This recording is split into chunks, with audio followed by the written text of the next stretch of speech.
Welcome to achieve विनीसी। I hope you guys are good. So friends, आज से हमारी जो एनसीईआरटी 6 क्लास की हिस्ट्री जो है वो स्टार्ट होने वाली है, जिसको हम कंप्लीट करेंगे आज की वीडियो में। तो फ्रेंड्स, जिसका सब्जेक्ट एसएसटी है वो कैंडिडेट इस वीडियो को बिल्कुल भी स्किप ना करें, क्योंकि आप लोगों के 60 नंबर से यानी कि 40 नंबर जो हैं वो इन क्लासेस को देखने के बाद कवर हो जाएंगे। प्लस जीएस का जो भी पोर्शन आता है वो कहाँ से आता है फ्रेंड्स? हिस्ट्री, ज्योग्राफी, पॉलिटी और इको। किसी भी कॉम्पिटिटिव एग्जाम के अंदर जीएस है वो पूछी जाती है, वो आप लोगों की यहाँ से कवर हो जाएगी। तो आपको क्लास को कंप्लीट वॉच करना है। उसके बाद क्लास अच्छी लगे, पसंद आए, हेल्पफुल लगे तो वीडियो को लाइक और शेयर जरूर करें। एस्टेट एग्जाम, किसी भी टीचिंग एग्जाम की तैयारी कर रही हैं तो चैनल को सब्सक्राइब करना बिल्कुल ना भूलें। सो फ्रेंड्स, आइए वीडियो को स्टार्ट करते हैं। कोई टाइम वेस्टिंग नहीं, सिर्फ एक एक मिनट एग्जाम ओरिएंटेड जो चीज़ें हैं उनको डिस्कस करेंगे। जिसमें हमारा फर्स्ट लेसन है प्रारंभिक जो कथन है, यानी कि आज से हजारों वर्षों के दौरान जो जो परिवर्तन हुए हैं उनकी पड़तालें हैं। वो आज से 1000 साल पहले क्या।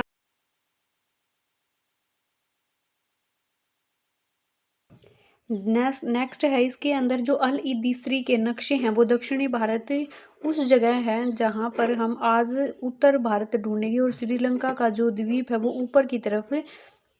यानी कि इसमें हम क्या ढूंढेंगे? अल इदिसरी का जो नक्शा है उसके बारे में डिस्कस करेंगे कि जगहों के अरबी में दिए गए हैं, उन्हें कुछ जाने पहचाने जो नाम है, जैसे उत्तर प्रदेश का नाम है वो क्या था? कनौज था। और मानचित्र में 1720 में है वो फ्रांसीसी मानचित्र द्वारा बनाया गया है। यानी कि ये जो मानचित्र है ये 1720 में फ्रांसीसी मानचित्र था, उसके द्वारा ये बनाया गया है। 18वीं सदी के आरंभ में जो गिवलोम द लिस्टले एवं एटलस जो है वो न्यूवो के अनुसार एक उप महाद्वीप है। यानी कि न्यूवो के अनुसार ये जो है 18वीं सदी के दौरान जो ईवलाम जो लिस्ले था वो क्या था? एक उप महाद्वीप के नाम से जाना जाता था। यूरोप के जो नाविक हैं तथा व्यापारी अपनी समुद्र यात्रा के लिए इस नक्शे का इस्तेमाल किया करते थे। यानी कि जो व्यापारी लोग थे और जो नाविक थे वो समुद्र से माल का आयात निर्यात करते थे, वो इस मानचित्र का नैप उसका जो दिशाओं के लिए और जो है वो जगह को ढूंढने के लिए इन मानचित्रों का क्या करते थे? जो है वो खोज इस्तेमाल करते थे। 12वीं सदी में जो भूगोल वेता है वो कौन है? इल इदिशरी को जो है का बनाया हुआ दुनिया के नक्शे का एक हिस्सा, जिसमें उप महाद्वीप को भूमि से समुद्र तक दिखाया गया है। जो 12वीं सदी का जो भूगोल वेता कौन है? वो इल इदिशरी का बनाया गया एक नक्शा है जो उप महाद्वीप को किससे जोड़ता है? भूमि को समुद्र से जोड़ते हुए दिखाया गया। हिंदुस्तान शब्द का आधुनिक जो राष्ट्र है वो राज्य किसके नाम से भारत के अर्थ में लेते हैं? यानी कि जो हिंदुस्तान है वो आधुनिक में हम क्या कहते हैं? भारत के एक का जो है ना भारत नाम से इसको जानते हैं। 13वीं सदी में जब फ्रांसीसी के इतिहासकार जो कौन थे? मिहनाज ए सिराज ने हिंदुस्तान शब्द का प्रयोग किया था। तो 13वीं शताब्दी के अंदर एक फ्रांसीसी जो इतिहासकार हैं वो मिनहाज ए इराज जिसके द्वारा क्या है? हिंदुस्तान शब्द का प्रयोग किया गया था। उसका आशय था पंजाब, हरियाणा और यमुना नदी के बीच में स्थित जो भी इलाका है वो क्या है? हिंदुस्तान है। क्या है? वो हिंदुस्तान है मिनहाज के द्वारा। कब? 13वीं सदी में। नेक्स्ट है, इस शब्द का जो अर्थ है वो राजनीतिक अर्थ में उन इलाकों के लिए किया गया इस्तेमाल जो दिल्ली के सुल्तान हैं वो अधिकार क्षेत्र में आते हैं। यानी कि राजनीति के अर्थ में दिल्ली के जो सुल्तान है उसके अधिकार के क्षेत्र में आने वाला जो भी एरिया है उसको हिंदुस्तान कहते हैं। सल्तनत के प्रसार के साथ साथ इस संदर्भ के अंतर्गत आने वाले जो क्षेत्र भी बढ़ते गए, लेकिन हिंदुस्तान शब्द का दक्षिणी भारत का समावेश कभी नहीं हुआ। यानी कि जो भारत है उसके अंदर दक्षिणी भारत है उसका समावेश है वो कभी हिंदुस्तान शब्द के रूप में नहीं किया गया।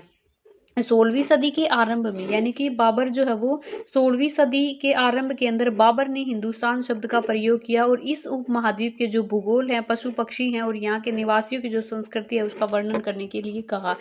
जो बाबर है उसने हिंदुस्तान शब्द का प्रयोग कब किया? 16वीं सदी के आरंभ में ही कर दिया था।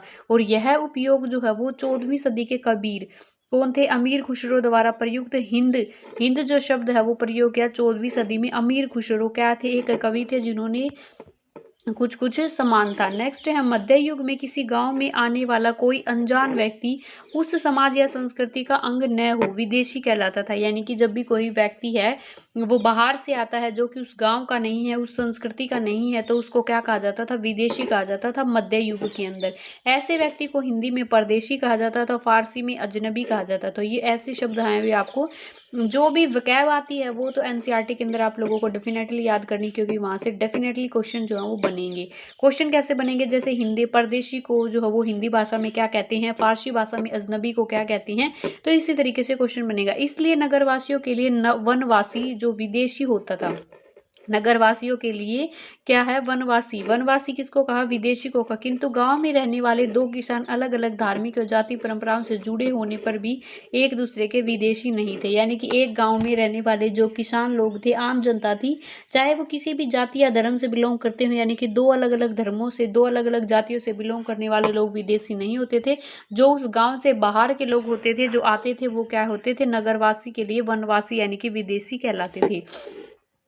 इतिहासकार इस काल के बारे में सूचना इकट्ठी करने के लिए अभी भी सिक्के, शिलालेख, स्थापत्य, जो भवन निर्माण कला होती है, तथा लिखित सामग्री पर निर्भर थे। पुरातत्वविद थे, वो इतिहास के स्रोत यानी कि इतिहास को जानने के लिए अब सिक्कों के लिए, शिलालेखों के लिए, पांडुलिपियों के सहारे क्या करते हैं, इनको अपना स्रोत मानकर इतिहास की जानकारी है वो प्राप्त करती हैं। उसी तरीके से मध्यकालीन युग के अंदर, मेडाइवल हिस्ट्री के अंदर भी जो पुरातत्वविद थे, वो सिक्के, शिलालेख और भवन निर्माण की जो कला थी और लिखित सामग्री थी, उन्हीं के ऊपर जो है वो क्या थे, निर्भर थे। इस युग में जो प्रमाणिक लिखित सामग्री की जो संख्या है वो विविध आश्चर्यजनक रूप से बढ़ गई। इतिहासकार सूचनों के द्वारा दूसरे प्रकार के स्रोतों का इस्तेमाल है वो धीरे धीरे कम करने लगे।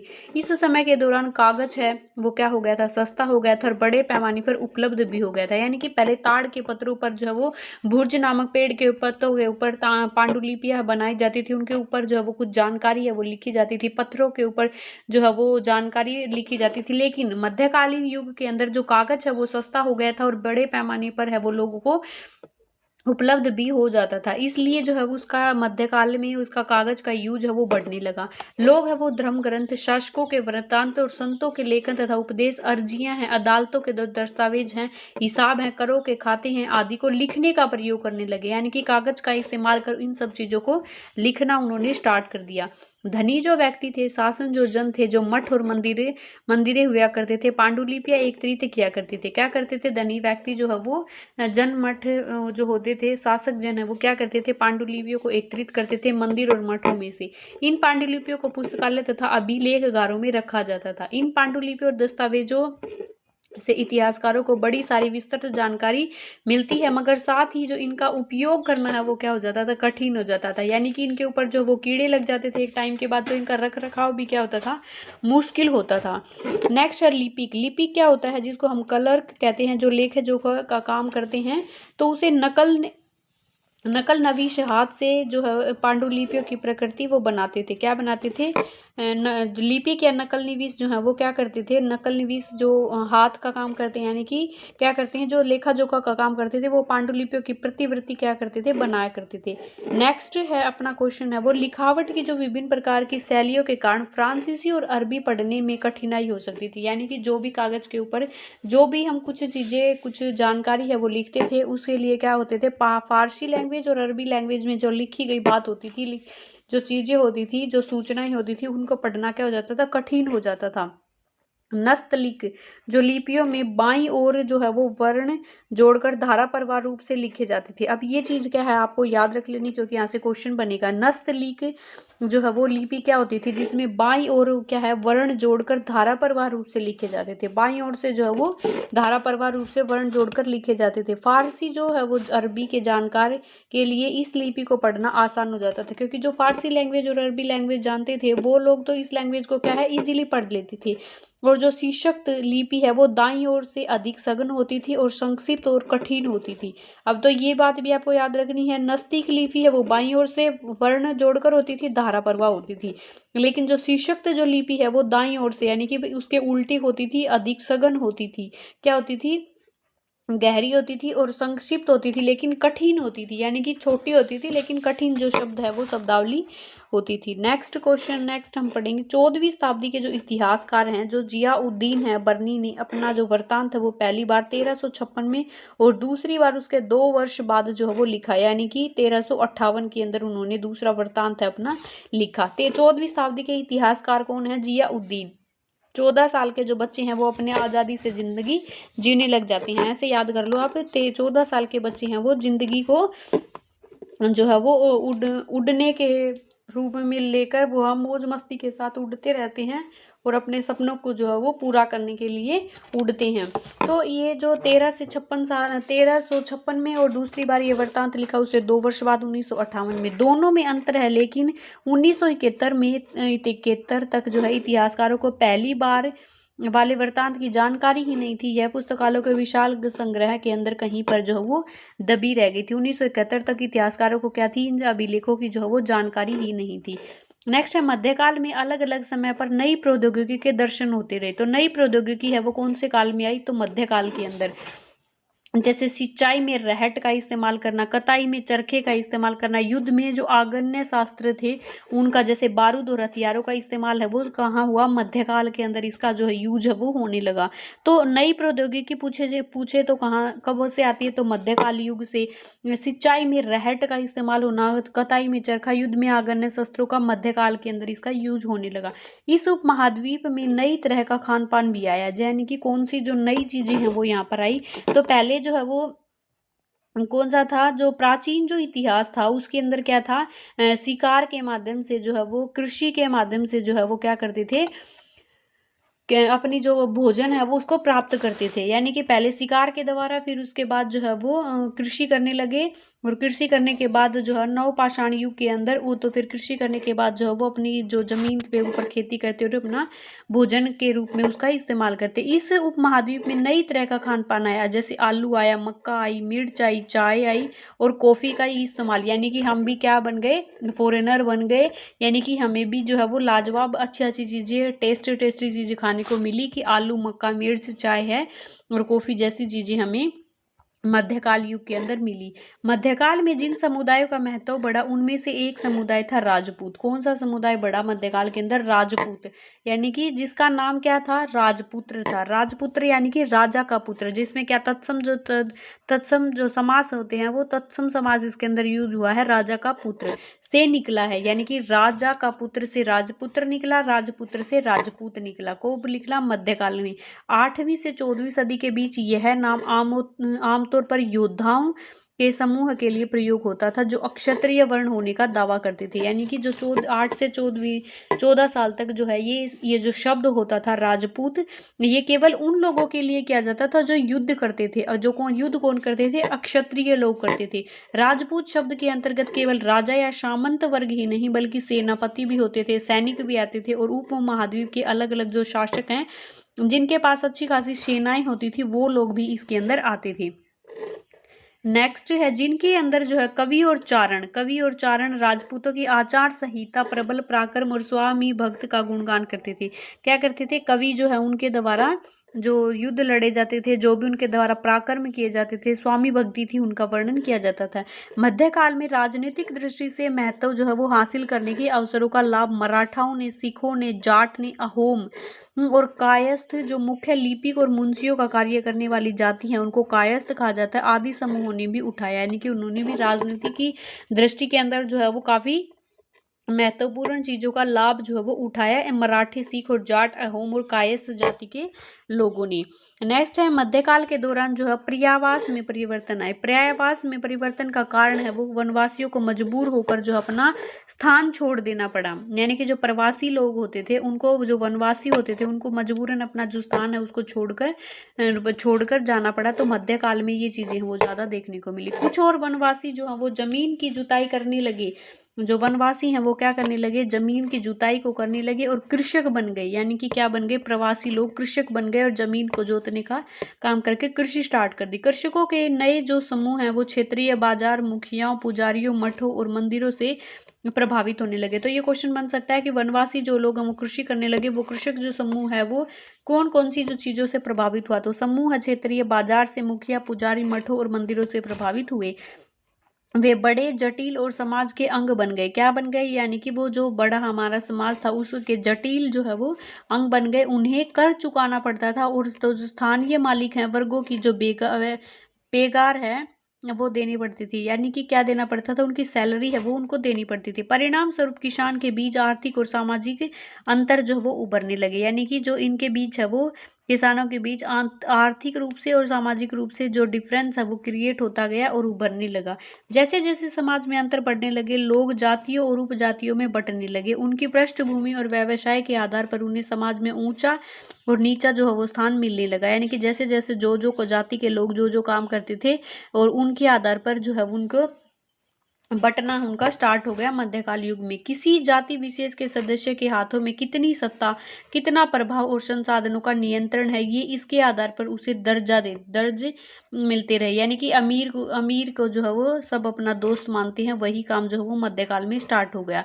एक ही जाति का किसी क्षेत्र में कोई दर्जा हो सकता था या किसी अन्य क्षेत्र में कोई और हो सकता था। यानी कि जहां पर जिसके पास जितना पैसा है वो सत्ता उसकी हाथ में होती है। अपने सदस्यों के व्यवहार का नियंत्रण करने के लिए जातियां स्वयं अपने अपने क्या बनाने लगी, फिर नियम बनाने लगी। यानी कि अपना जो जाति है उसके जो बिहेव है वो किस तरीके का संस्कृति है, क्या हाँ किस तरीके से उसको बिहेव करना है, इस चीज का जो है वो नियंत्रण है वो खुद करने लगी। इन नियमों का पालन है जाति और बड़े बुजुर्ग एक सभा करवाती थी। कौन करवाती थी? सभा करवाती थी, जिसको जाति पंचायत कहा जाता था। क्योंकि एक ही जाति के जो लोग थे तो उस जाति का जो भी निर्णय करना था, जो भी फैसला करना था, तो वो जाति पंचायत के द्वारा करवाया जाता था, जिसके अंदर बड़े बुजुर्गों के द्वारा एक सभा होती थी।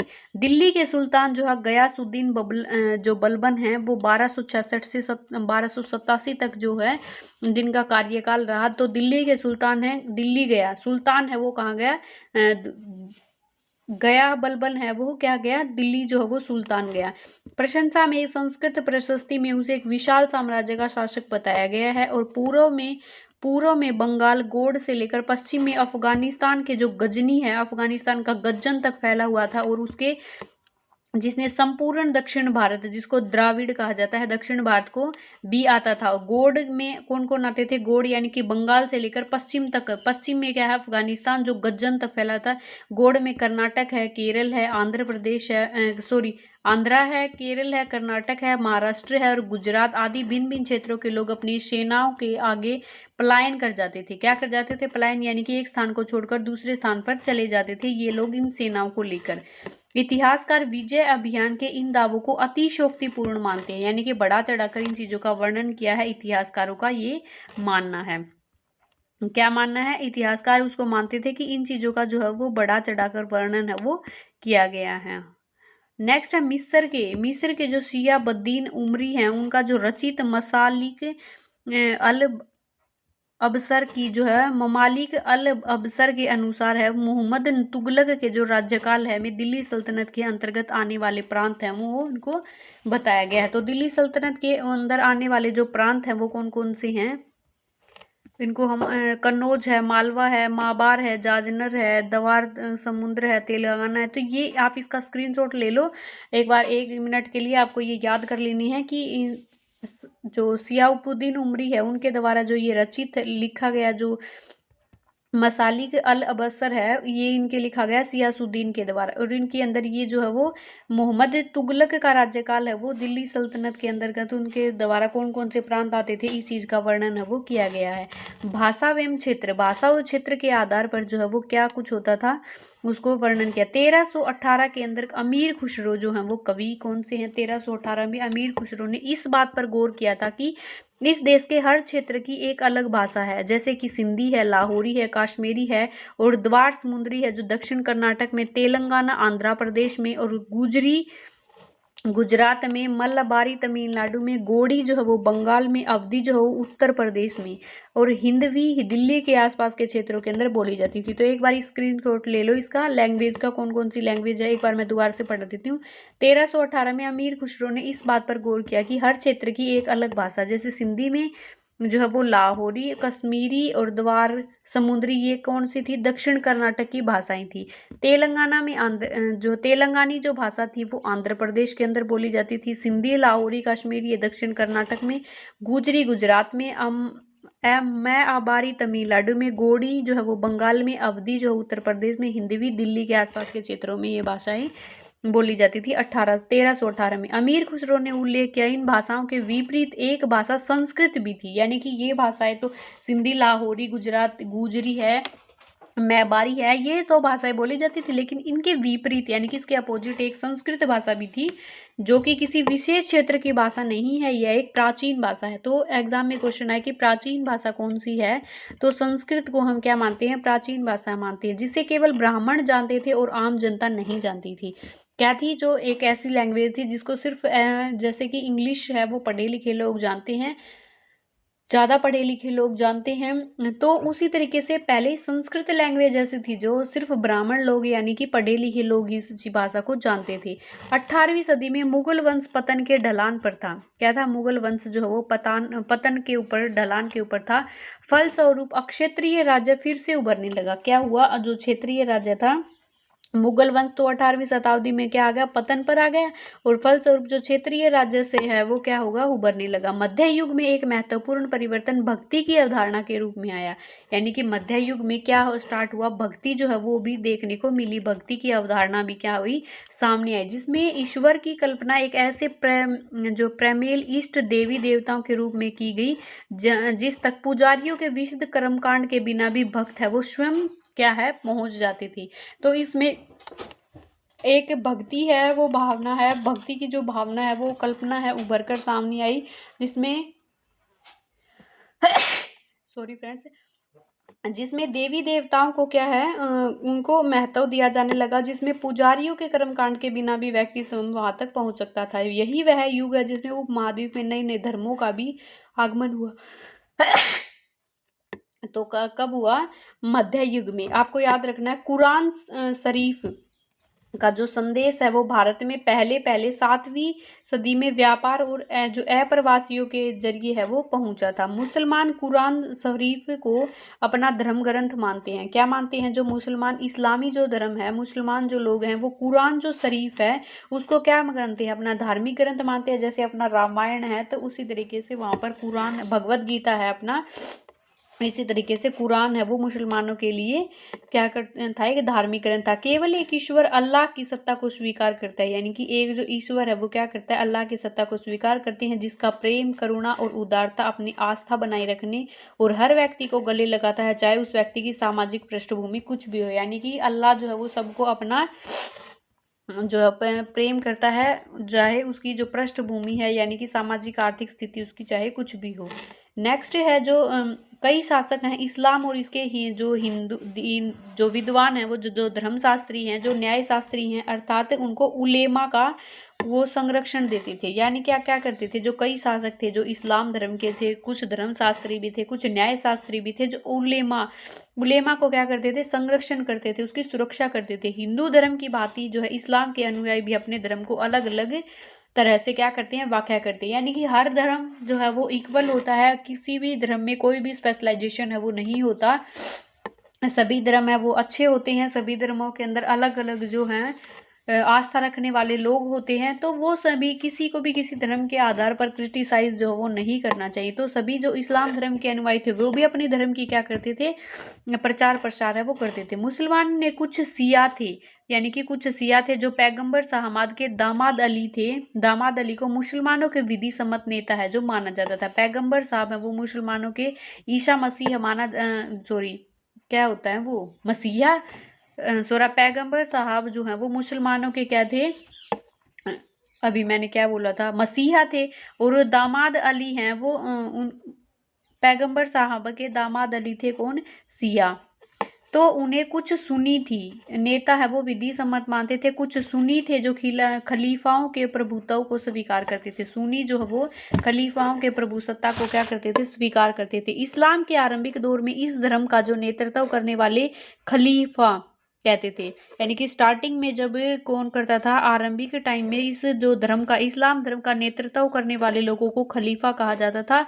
आगे भी इनकी परंपरा जो है वो चलती रही। क्या होता रहा, आगे भी इन लोगों की परंपराएं हैं वो चलती रही। और इस्लामी न्याय सिद्धांतकार, जिसके अंदर विशेषकर भारत में हेनरी और सैफी ऐसे सिद्धांत थे, उन्हें विभिन्न प्रकार के विभिन्न परंपराओं में भी कई महत्वपूर्ण अंतर रहे हैं। ऐसे ही धार्मिक जो सिद्धांत है, रहस्यवादी विचारधारा हैं, भिन्नताएं हैं, वो सभी धर्मों के अंदर देखने को मिलती हैं। नेक्स्ट है 19वीं सदी के मध्य में अंग्रेज इतिहासकारों ने भारत के इतिहास को 3 युगों में बांटा है। इंपॉर्टेंट चीज है, एक तो हिंदू में बांटा, एक मुस्लिम में बांटा, एक ब्रिटिश साम्राज्य के रूप में बांटा। तो जो है अंग्रेज इतिहासकारों ने 19वीं सदी 18वीं सदी तक 8 से लेके 14 तक जो तो इस तरीके से मध्यकाल युग के अंदर क्या क्या हुआ, जैसे वो सारी चीजें हमने डिस्कस की। अब 19वीं सदी आते ही अंग्रेज इतिहासकारों ने 3 जो है युगों में बांटा, हिंदू, मुस्लिम और ब्रिटिश। यह विभाजन इस विचार पर आधारित है कि शासकों का धर्म ही एकमात्र महत्वपूर्ण ऐतिहासिक परिवर्तन होता है और अर्थव्यवस्था, समाज और संस्कृति में कोई भी महत्वपूर्ण बदलाव नहीं लाती। क्या लाती है, यानी कि जो ये शासक थे उनका मानना था कि धर्म ही एकमात्र जो परिवर्तन है वो लाता है, संस्कृति और समाज कोई परिवर्तन नहीं ला सकता। इस दृष्टि से इस उपमहाद्वीप की अपार विविधताओं की जो उपेक्षा है वो की जाती है। तो आई होप आप लोगों को चीज़ें हैं वो समझ में आ रही होंगी फ्रेंड्स। नहीं आ रही हैं कि आ रही हैं, ये चीज़ आप कमेंट करके तो बताइए फ्रेंड्स, आप लोगों को कैसी क्लास है वो लग रही है, आप लोगों को हेल्पफुल लग रही है, पसंद आ रही है, आप लोगों के एग्जाम पॉइंट ऑफ व्यू से इंपॉर्टेंट है। तो ये सारी चीज़ें आप लोगों को कमेंट सेक्शन में डिस्कस करनी है। फर्स्ट जो लेसन है हमने डिस्कस किया, अब हम करेंगे सेकेंड लेसन। इसके बारे में पढ़ेंगे हम राजा और उनके राज्य के बारे में, यानी कि कौन सा जो राजा है वो कहाँ पर जो है वो राज करता था और कहाँ कहाँ पर जो है वो मुसलमानों के अरण्य, इंद्रप्रस्थ और ये सारी चीज़ें हैं। ये आप ये जो मैप है इसका आप स्क्रीनशॉट ले लें और आप इसको आराम से देख सकते हैं अपने इस अकॉर्डिंग। नेक्स्ट है नए राजवंशों का जो उदय है वो 7वीं जो सदी है आते ही उसके जो उपमहाद्वीप के विभिन्न जो भागों में बड़े जो भूस्वामी थे, योद्धा सरकार थे, वो क्या थे, अस्तित्व में आ चुके थे, यानी कि उनका अस्तित्व है वो वहां पर पैदा हो चुका था। राजा जो है वो क्या करता था, प्राय अपने जो माहत जो अपने मातहत और या सामंत के रूप में मान्यता देते थे। उन्हें उम्मीद थी कि राजा या राजा के स्वामी के लिए उपहार लाए और उनके दरबार में हाजिरी लगाए, उन्हें सैन्य सहायता प्रदान करे। अधिक जो सत्ता है, संपदा है, वो हासिल करने पर सामंत अपने आप को महासंत, महामंडलेश्वर या जो पूरे मंडल का महान स्वामी है वो इत्यादि घोषित कर देता था। यानी कि जैसे ही उसके पास ज्यादा सत्ता हो जाती, ज्यादा थोड़ा सा पैसा हो जाता, सेना हो जाती, तो वो अपने आप को महासामंत और महामंडलेश्वर जो है वो, यानी कि वो ही एक अपने मंडल का महान आदमी है, ये घोषित कर देता था। कभी कभी वह अपने स्वामी का आधिपत्य से स्वतंत्र हो जाने का दावा भी करता था। ये यानी कि वो कहता था कि मेरा कोई स्वामी नहीं है, मैं जो है वो स्वतंत्र हूँ।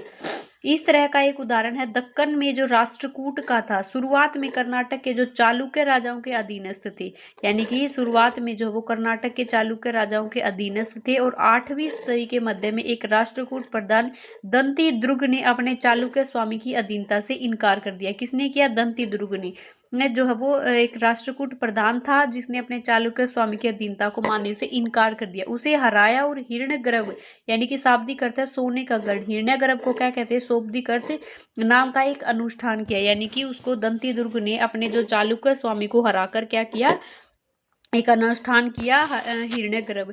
यह अनुष्ठान ब्राह्मणों की सहायता से संपन्न किया जाता है। तो यह माना जाता है कि इसमें याजक और जन्मा क्षत्रिय न होते हुए भी, यानी कि जन्म से क्षत्रिय नहीं होते हुए भी अक्षत्रिय के रूप में दोबारा अस्तित्व जो स्त्रीत्व है उन्होंने प्रदान किया। यानी कि वो जन्म से स्त्रीय नहीं था, फिर भी उन्होंने जो है वो अपने आप को महान बताकर जो है वो अपने क्षत्रियता उन्होंने धारण कर लिया।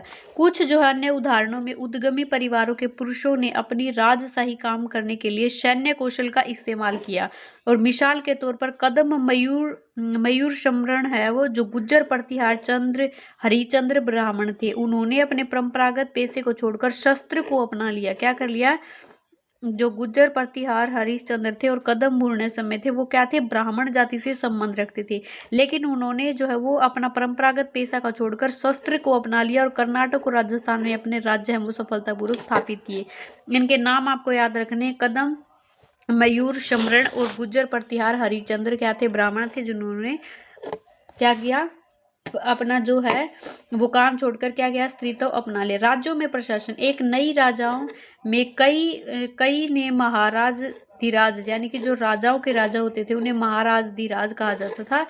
त्रिभुवन चक्रवंत, ये 3 भुवनों का स्वामी है वो कहा जाता था। इसी तरह की अलग जो भारी भरकम उपाधियां उनको प्रदान की जाती थी, यानी कि जो अलग अलग राज्य के जो राजा हुआ करते थे उनको अलग अलग उपाधियां मिलती थी। महाराजी धीराज यानी कि जो बहुत सारे राजाओं के ऊपर जो है वो राज करते थे। त्रिभुवन चक्रवर्ती यानी कि 3 भुवनों का स्वामी है। एलोरा की जो गुफाएं हैं, एलोरा की जो गुफाएं हैं उनकी संख्या कितनी है? 15। और भीत चित्र में विष्णु को नरसी जो है यानी कि भीति चित्र में विष्णु को नरसी का रूप अर्थात पुरुष सिंह के रूप में, यानी कि जैसे उसके ऊपर जैसे नीचे तो उसको इंसान का जो शरीर था और उसके ऊपर जो वो क्या लगा दिया था, शेर का जो है वो मुंह लगा दिया था, दिखलाया हुआ है। और ये राष्ट्रकूट कलाकृति है, तो आपको ये चीज याद रखनी है। एलोरा की जो गुफाएं हैं वो की संख्या है उनकी कितनी है? 15 है। भीति चित्र में विष्णु को नरसी के रूप में अर्थात पुरुष और सिंह दोनों का मिला हुआ रूप दिखाया। और ये राष्ट्र जो कूट है वो उसकी कला की कृति यहाँ पर दिखाई गई है। इन सभी राजाओं में उत्पादक अर्थात किसान होते थे, पशुपालक होते थे, कारीगरों से जो संसाधन है वो इकट्ठे किए जाते थे, यानी कि जो ये राजा हैं वो किसानों से, पशुपालकों से, कारीगरों से क्या करते थे? संसाधन है वो इकट्ठे करते थे। इनको अक्सर अपने उत्पादों का एक हिस्सा त्यागने के लिए मान्य या बाध्य किया जाता था। कभी कभी एक हिस्से को लगान के रूप में मान्य वसूल यानी कि 1/6 जो है उनको कर जो है वो किसानों को देना पड़ता था लगान के रूप में, क्योंकि प्रांत करने वाले भूस्वामी होने का दावा करते थे। राजस्व व्यापारियों से भी ये कर जो है वो लिया जाता था। नेक्स्ट है 400 कर, इसके बारे में हम पढ़ेंगे। 400 कर तो ये क्या है? तमिलनाडु का जो शासन था, जो चोल वंश के अभिलेखों के अंदर वर्णित है, उसके अंदर तमिलनाडु में शासन करने वाले जो चोल वंश थे, तो चोल वंश है वो कहाँ शासन करता था? तमिलनाडु के अंदर। अभिलेखों में विभिन्न किस्म के करों के लिए 400 से ज्यादा सूचक शब्द मिलते हैं। 400 से ज्यादा सूचक शब्द मिलते हैं। किसके लिए? इतने किस्म के जो है वो कर लगते थे। सबसे अधिक उल्लेखित है वेटी। वेटी जो है वो नगद की बजाय जबरन श्रम के रूप में जो है लिया जाता था, यानी कि वेटी जो है ये नाम क्या है? एक कर का नाम है, जो किस लिए लिया जाता, कैसे लिया जाता था? वेटी जो शब्द है वो जबरन श्रम के रूप में, यानी कि वो नगद पैसा है वो नहीं देते थे, उनसे जबरन जो है वो भूस्वामी क्या लेते थे? काम करवाकर उनका कर जो वो वसूल करते थे।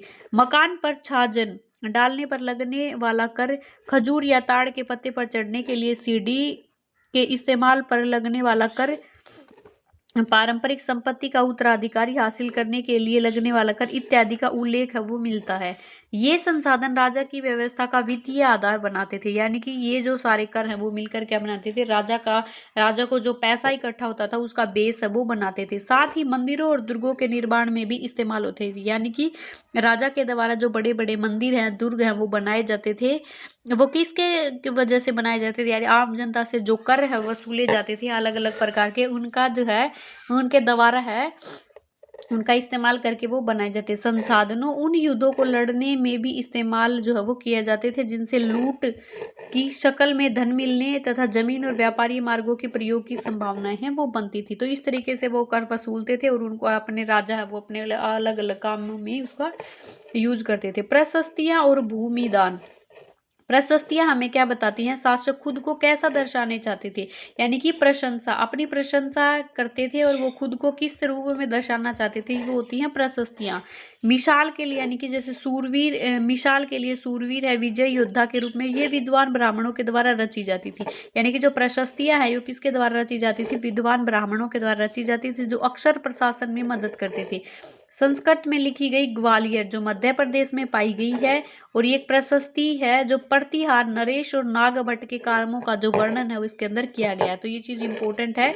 संस्कृत में एक जो है वो प्रशस्ति मिली है, ग्वालियर प्रशस्ति। कहाँ मिली? मध्य प्रदेश में मिली, जो नागभट्ट और प्रतिहार नरेश के कामों का वर्णन है। नए और ग्वालियर, नए कहाँ गए? नरेश और नागभट्ट जो है वो ग्वालियर मध्य प्रदेश में अपनी प्रशंसा के लिए पहुंच गए। क्या पहुंच गए? अपनी प्रशंसा के लिए पहुंच गए। नेक्स्ट है आंध्र सैंधव। सैंधव को सिंध कहा जाता है। विदर्भ को महाराष्ट्र का एक हिस्सा है विदर्भ, और वहाँ कलिंग है वो उड़ीसा का हिस्सा है। जो के राजा उनके आगे तभी धराशायी हो गए जब वे राजकुमार थे। यानी कि ये इस प्रतिहार के अंदर जो है वो प्रशस्ति के अंदर लिखा गया है। नरेश और नागभट्ट के कार्यों का वर्णन है। आंध्रा, सैंधव और विदर्भ, कलिंग, उड़ीसा के जो राजा हैं और कलिंग उड़ीसा का एक हिस्सा है। कलिंग के राजा के आगे तभी धराशायी हो गए जब वे राजकुमार थे, यानी कि जब वो राजा नए बने हुए थे, केवल राजकुमार थे, तभी ये चीज है वो धराशायी हो गई थी। उन्होंने कन्नौज के साथ साथ चक्र युद्ध को भी विजेजित किया है। उन्होंने वंग जो बंगाल का हिस्सा है, अनर्त जो गुजरात का हिस्सा है, मालवा जो मध्य प्रदेश का हिस्सा है, किरात जो वनवासी है, और तुरुष्क जो तुर्क का हिस्सा है, वत्स और मछली दोनों उत्तर भारत के जो है वो राज्य हैं, और राजाओं को क्या किया था, पराजित किया। यानी कि इतने जो है बंगाल के, गुजरात के, मध्य प्रदेश, किरात के, तुर्की के और वत्स और मत्स्य दोनों के राज्य हैं, इनके राजाओं को क्या किया था, पराजित किया गया था। राजा लोग प्राय ब्राह्मणों को भूमि अनुदान में पुरस्कृत करते थे, यानी कि राजा जो लोग हैं वो जैसे हवन यज्ञ या फिर कुछ भी करवाते थे तो उनको जो ब्राह्मण होते थे उनको भूमि दान में देते थे। क्या देते थे, भूमि दान में देते। ये ताम्र पत्रों पर अभिलेखित होते थे जो भूमि पाने वाले को दिए जाते थे, यानी कि ताम्र पत्रों के ऊपर ये जो रजिस्ट्री है उनकी पहले होती थी कि उनको जो है इस काम के लिए पुरस्कार के अंदर भूमि जो है वो दान दी जाती है ब्राह्मणों को।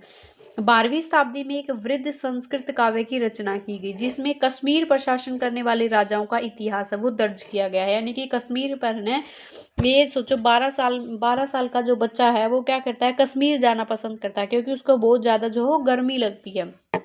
तो कश्मीर के राजाओं का शासन का इतिहास है इसमें दर्ज किया। इसे कल्हण नामक एक रचनाकार के द्वारा लिखा गया। तो आपको याद रख लेना है, कश्मीर के अंदर कल्हण नाम के जो है वो कल्हण नाम के एक रचनाकार थे जो बोलते हैं कि सभी जो 12 वर्ष के जो बच्चे हैं उनको कश्मीर में है वो जाना चाहिए इस संस्कृत महाकाव्य को लेकर। कल्हण ने अपना वृत्तांत लिखने के लिए शिलालेख, दस्तावेज, प्रत्यक्षदर्शियों और वर्णन करने वाले इतिहासों समेत अनेक तरह के जो स्रोत हैं उनका इस्तेमाल किया। प्रशस्तियों के लेखकों में विभिन्न व अक्सर शासकों की नीतियों के बारे में आलोचनात्मक रुख दिखलाते हैं और 12वीं सदी में इसे उभरकर एक असाधारण ग्रंथ के रूप में बाहर आया। वृत्त संस्कृत जो काव्य था जो कश्मीर पर शासन करने वाले राजाओं का इतिहास था, और इसका जो रचनाकार था कल्हण नामक रचनाकार था। ये आपको याद रखना है फ्रेंड्स क्योंकि ये एग्जाम में पूछा जा सकता है। नेक्स्ट, गुज्जर प्रतिहार राष्ट्रकूट व पाल वंशों के जो शासक हैं वो सदियों तक कन्नौज के ऊपर नियंत्रण को लेकर आपस में लड़ते रहे। यानी कि गुज्जर प्रतिहार वंश, राष्ट्रकूट वंश और पाल वंश किसके लिए लड़ते रहे, उत्तर में कन्नौज के लिए। चूंकि इस लंबी चली लड़ाई में 3 पक्ष थे, कौन कौन से थे, इसलिए इतिहासकारों ने इसकी जो चर्चा है वो त्रिपक्षीय संघर्ष के रूप में की। यानी गुज्जर प्रतिहार, राष्ट्रकूट, पाल वंश, ये जो 3 पक्ष थे, इन तीनों पक्षों में जो है वो कन्नौज को लेकर लड़ाई चली, और इसका जो रचना है वो इतिहासकारों ने इसका जो नाम लिया जिसमें दर्शाया गया उसको त्रिपक्षीय संघर्ष के रूप में है इसका वर्णन किया। नेक्स्ट है अफगानिस्तान के जो गजनी का महमूद ऐसा ही एक शासक है जिसके धार्मिक पूर्वाग्रह से प्रेरित उपमहाद्वीप पर 17 बार जो है वो हमला किया। ये क्वेश्चन आप लोगों ने खूब पढ़ा होगा, एग्जाम के अंदर ये खूब आता भी है कि मोहम्मद गजनवी ने जो है वो भारत पर कितनी बार आक्रमण किया, तो 17 बार आक्रमण किया। कब से कब तक जो किया, तो 1000 से 1025 तक उन्होंने 17 बार आक्रमण किया। इस महाद्वीप को 17 बार जो है वो हमला किया, और इसको निशाना था संपन्न मंदिरों को लूटना। गुजरात का जो सोमनाथ मंदिर था उसके ऊपर भी इसने हमला किया। और महमूद गजनवी था जो धन उठा ले गया, और उसका जो बहुत बड़ा हिस्सा गजनी में एक वैभवशाली राजधानी के रूप में उन्होंने क्या कर दिया, खर्च कर दिया। यानी कि उन्होंने भारत पर 1000 से 1025 के बीच 17 बार आक्रमण किया, और इसका जो मेन मकसद था भारत की जो संपत्ति है, इस उपमहाद्वीप की संपत्ति को लूट कर एक वैभवशाली राजधानी गजनी के अंदर, अफगानिस्तान के अंदर इसका स्थापित करना। नेक्स्ट है युद्ध करने वाले दूसरे राज्यों में चाहमान भी थे। क्या नहीं, जो भी इस महाद्वीप पर युद्ध करते थे उनके अंदर एक जो चाहमान भी थे जो युद्ध करते थे, जो बाद में चौहान के रूप में जाने लगे। वे दिल्ली और अजमेर के आसपास के क्षेत्र पर शासन करते थे। जो चौहान हैं वो क्या करते हैं, दिल्ली और अजमेर के आसपास के के क्षेत्र पर क्या करते हैं, शासन करते हैं। और उन्होंने भी जो है वो भारत के को युद्ध लूटने के लिए काफी जो है वो युद्ध किए। उन्होंने पश्चिम और पूर्व की ओर अपना नियंत्रण क्षेत्र का विस्तार करना चाहे। यानी कि वो क्या है, पश्चिम क्षेत्र पर और पूर्वी क्षेत्र पर अपना आधिपत्य जो स्थापित है वो करना चाहते थे।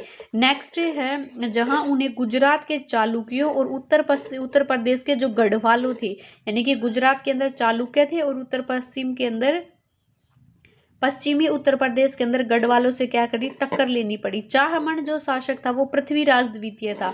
चाहमन यानी कि जिसे पृथ्वीराज चौहान के नाम से जानते हैं, तो पृथ्वीराज चौहान है तृतीय, पृथ्वीराज तृतीय ने, जिसने 1168 से लेकर 1192 तक जो है, जिसने दिल्ली सुल्तान मोहम्मद गोरी नामक अफगान शासक, यानी कि कौन सा था, अफगानी शासक, 1191 में उसको हराया। लेकिन दूसरे ही साल 1192 में उसके जो है वो हाथों क्या हो गया, हार होगी। अब एक बार इसको अच्छे से पढ़ लो क्योंकि ये काफ़ी इंपॉर्टेंट है, यहाँ से आप लोगों को पढ़ना है दोबारा से। हमारा मकसद सिर्फ पढ़ना नहीं है, हमारा मकसद एग्जाम में पेपर है में क्वेश्चन गलत नहीं होना है। गुजरात में चालुक्य वंश था। पश्चिम के अंदर उत्तर भारत था, वहाँ गढ़वाल प्रजाति थी, उन्होंने जो है वो चौहानों से क्या ली, टक्कर ली। और चाहमान शासक जो था पृथ्वीराज तृतीय था, जिसने 1168 से 1192 तक, जिसकी लड़ाई किससे हुई, मोहम्मद गोरी से। पृथ्वीराज चौहान की लड़ाई मोहम्मद गोरी से हुई। 1191 में उन्होंने जो है वो हरा दिया अफगान शासक मोहम्मद गोरी को। लेकिन दूसरी 1192 में अगली साल वो फिर से एक बार जीत होने के बाद उनको रिइंफोर्समेंट मिल गई ना, पुनर्बलन मिल गया कि मैं फिर से तेरे को हराऊंगा। लेकिन अगली बार वो क्या हो गई भाई, हार गए मोहम्मद गोरी के उसके सॉरी पृथ्वीराज चौहान है वो मोहम्मद गोरी के हाथों से क्या हो गई, हार हो गई। नेक्स्ट है वयूर से तंजावुर तक, वयूर से तंजावुर तक कावेरी डेल्टा जो है वहां पर भट्टियार नाम से प्रसिद्ध एक छोटे से मुखिया परिवार की सत्ता थी। क्या थी, एक मुखिया परिवार की जो है वो क्या थी, सत्ता थी। वे कांचीपुरम के पल्लव राजाओं के महत थे। क्या थे, जो उरियार हैं वो चोल वंशीय प्राचीन मुखिया के विजयालय व 9वीं सदी के मध्य में भटियारों को हराकर इस डेल्टा पर कब्जा जमाया। उसने वहां पर तंजावुर जो शहर है वो निशुभ दीनी देवी का मंदिर है वो बनवाया। क्या किया, एक बार हम इसको अच्छे से पढ़ेंगे जी कि कावेरी डेल्टा में कौन सी प्रसिद्ध जो भुटियार नामक, तो ये एक क्या थे, छोटे मुखिया की परिवारिक सत्ता थी। कांचीपुरम में पल्लव राजा के महत थे, यानी कि भुटियार जो प्रसिद्ध मुखिया थे वो कांचीपुरम के पल्लव राजा के महत थे। जो उయ్యాर है वो चोल वंशीय प्रजाति प्राचीन मुखिया के विजयालय थे। और जो 9वीं सदी में भटियारों को क्या कर दिया उन्होंने, जो उయ్యాर थे चोल वंशीय, उन्होंने क्या कर दिया, भटियारों को हरा दिया और इस डेल्टा पर उయ్యాरों ने कब्जा कर लिया। उसने वहां तंजावुर नामक का एक शहर बनाया, जिसका निशा सुबुद्दीन देवी का जो है वो मंदिर भी वहां पर बनाया। किसने बनवाया था, उन्होंने। तंजावुर क्या है, एक शहर है जिसने किसने बसाया, उయ్యాर चोल वंशीयों के मुखिया ने इसको बसाया था। तो आई होप आप लोगों को चीज़ें थोड़ी टफ लग रही हैं, लेकिन अगर आप लोगों को ये चीज़ें समझ में नहीं आ रही तो आप वीडियो को जो पॉज करें और इसको जैसे आप इसको ऐसे पॉज करके आप इसको आराम से पढ़ सकते हैं, या फिर वीडियो को दोबारा से जब देखेंगे एक बार में किसी को भी, मैं ये कहती हूँ कि किसी को भी याद नहीं होगा। एसएसटी एक लेंदी सब्जेक्ट है जिसके में कुछ टर्म होती हैं, कुछ कंडीशंस होती हैं, कुछ ऐसे वर्ड होते हैं टिपिकल से जो आपको याद करने में प्रॉब्लम आती है। लेकिन अगर आप 1 से 2 बार इन क्लासेस को देखेंगे, प्लस आप लोगों के जो है नोट्स को रिवाइज करेंगे या फिर हैंड रिटन नोट्स है वो खुद बनाएंगे, तो आप लोगों को एसएसटी पर, जीएस पर काफ़ी अच्छी पकड़ है जो वो हो जाएगी और आपको बार बार ये चीज़ें हैं वो पढ़नी नहीं पड़ेंगी। अगर आप डेली क्लासेस करते हैं तो आप लोगों का एक फ्लो बना रहेगा, जिससे आप लोगों का एनसीईआरटी का बेस है वो स्ट्रॉन्ग होता रहेगा और आप लोगों को एनसीईआरटी पढ़ने में मज़ा आता रहेगा और आपके एनसीईआरटी।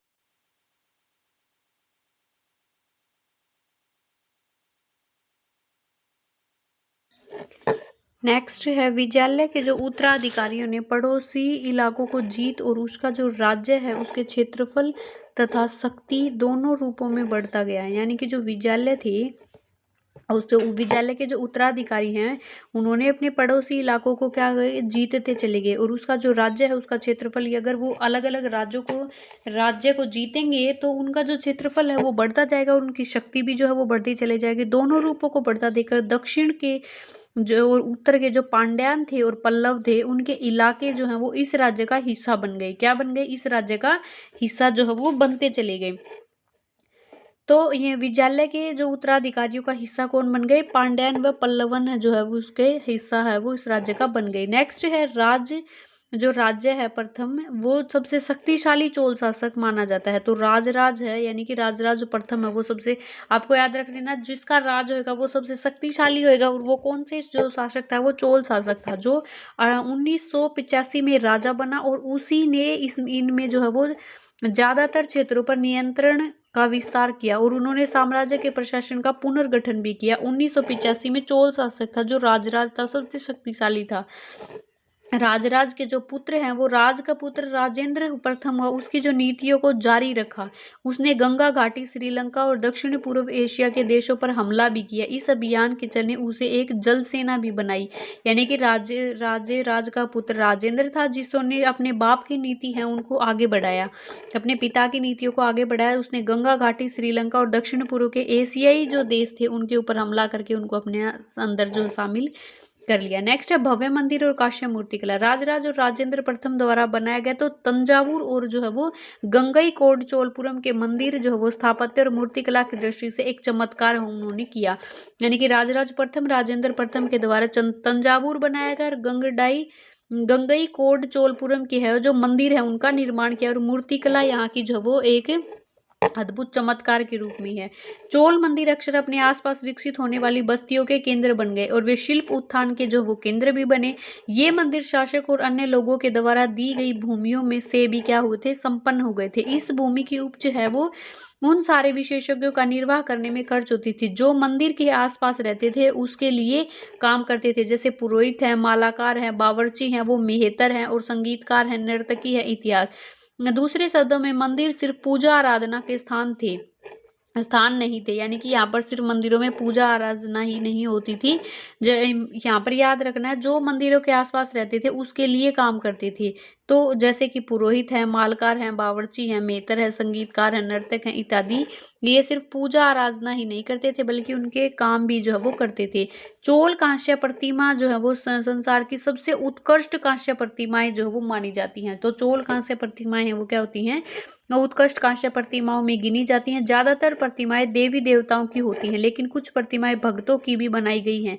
यानी कि जो जैसे कहते हैं ना, जहाँ भक्त जो है भक्त के बिना भगवान की जो है वो क्या कोई वैल्यू नहीं होती। तो जब भगवान की मूर्तियां थी तो बहुत सारे भक्तों की मूर्तियां भी जो है वहां पर बनाई गई थी। कावेरी नदी है जो बंगाल की खाड़ी से बंगाल की खाड़ी में मिलने से पहले कई छोटी छोटी शाखाओं में बट गई। कावेरी जो नदी है वो बंगाल की खाड़ी में मिलने से पहले कौन कौन सी छोटी शाखाओं में बटी, ये शाखाएं बार बार पानी जो है वो उलझती हैं जिसके किनारे पर उपजाऊ मिट्टी है वो जमा हो जाती है और शाखाओं का जो पानी है वो विशेषकर चावल की खेती के लिए काफी जो है वो आर्द्रता मुहैया करवाता है। यानी कि जब पानी जो है वो नई नदियों के पानी से बाहर आता है तो मिट्टी है वो क्या हो जाती है, उपजाऊ हो जाती है, जो कृषि की खेती के लिए काफी इम्पोर्टेंट है। कावेरी नदी जो बंगाल की खाड़ी में गिरने से पहले जो है ये चीजें करती है।